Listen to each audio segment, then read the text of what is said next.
Hello lovely! In this video we're gonna give you model answers and vocabulary about maps. I'm Maria. And my name is Rory, and we're here to help prepare you for IELTS speaking and have a little bit of fun along the way. Shall we start with a joke? Rory, what do you reckon? Ask me the questions about maps, please. Let's find our way through this. Do you often use maps? Well, I use the online version, so if this counts, then all the time. I like to check out how long it's going to take me when I'm going to a place, whether it's new or whether it's not. It's really helpful for time management. So maps. How often do you use maps, dear listener? Rory told us about online versions. So I often use online maps or online versions of maps. But there are also paper maps or printed maps. There are. Do you have one with you now? No. Have talked about. Oh shit! Oh shit! Oh shit! Oh shit! Oh shit! And you know, I used to use paper maps.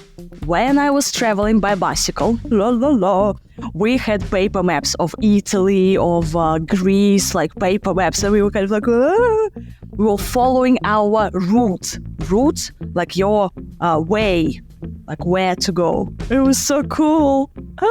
But now everything is like inside a smartphone. Not everything, because I just looked in the library very quickly and I found a copy of the 1973 version of Lord of the Rings.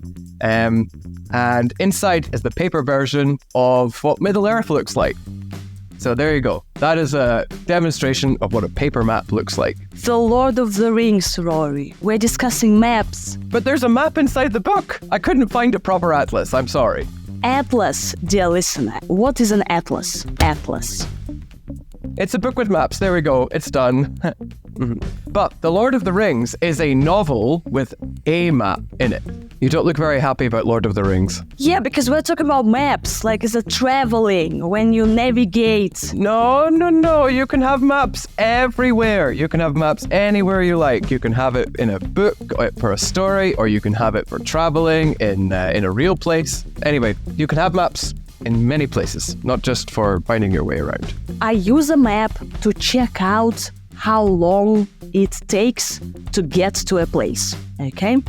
Yeah, or you can say that I use a map to check out my route, right? So route, the way, my way, where to go. And you can check out how long it will take you to get to a place because, well, the online versions of maps often have an estimated time of arrival. Are you good at reading maps?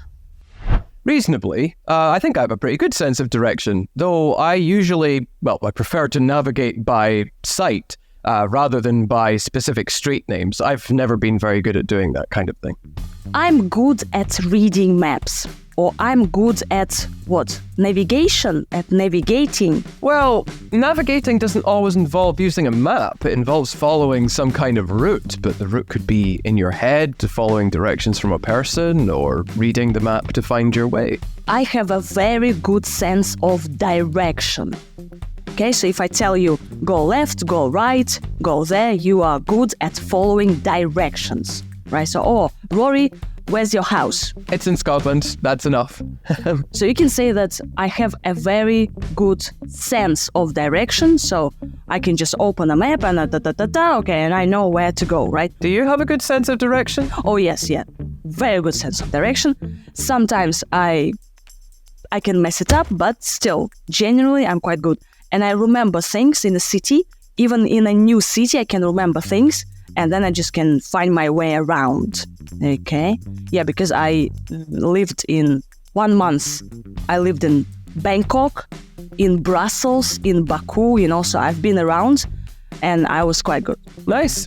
You're probably better than I am at it. I usually navigate by sight. So, for me, I don't use a map. I just have an understanding of the area where I am and I can find my way.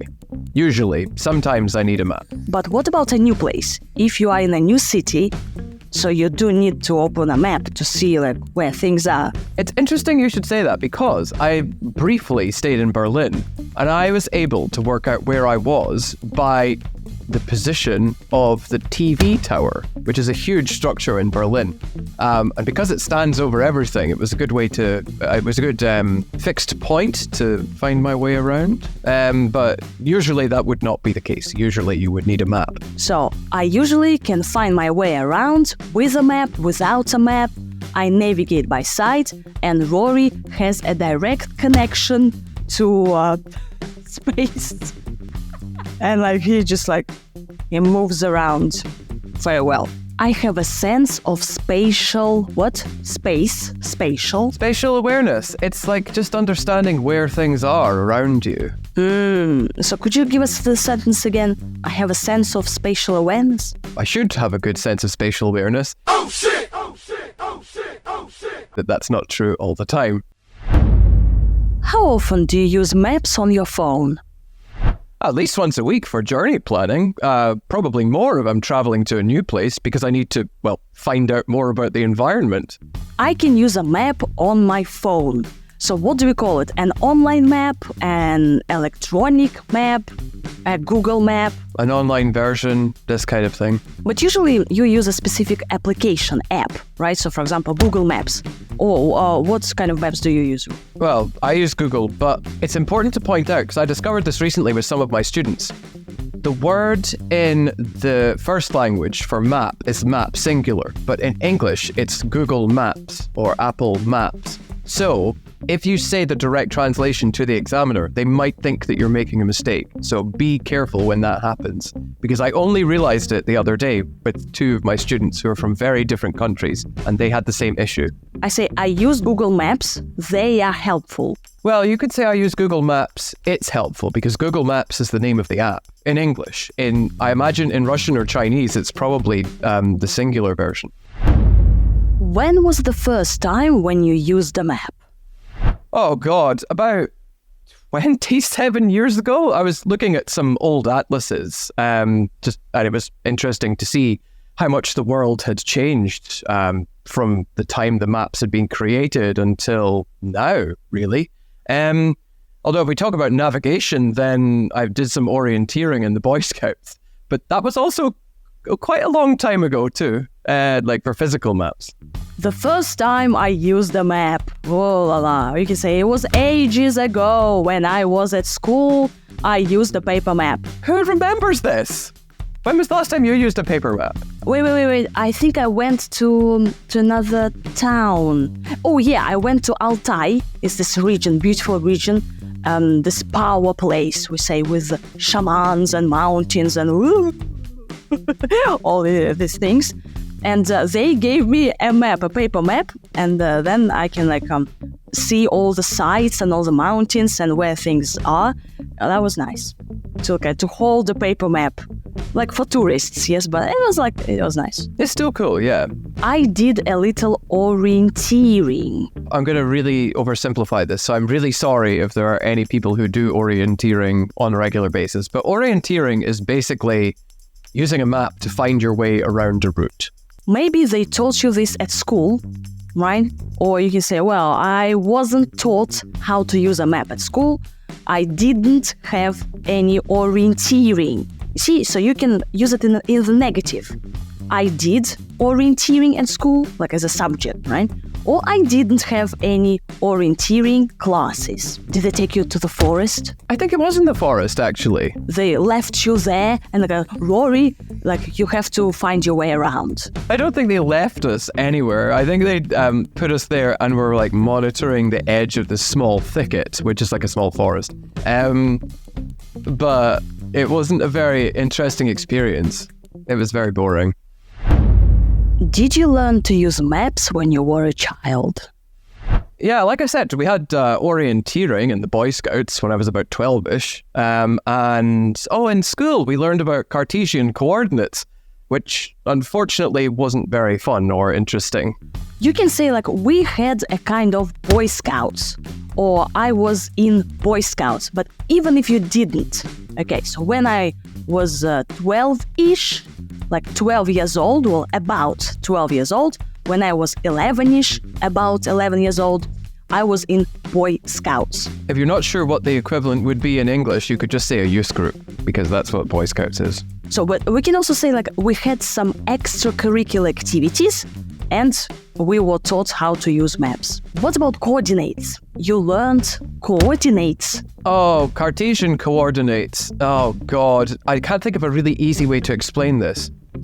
It's being able to understand the grid position on a map. So it's like you use the x-axis and the y-axis to find where you are on the two-dimensional space of the map. I'm sorry, there's no way to explain this without having a map in front of me that has these things. And even the Lord of the Rings map doesn't have it.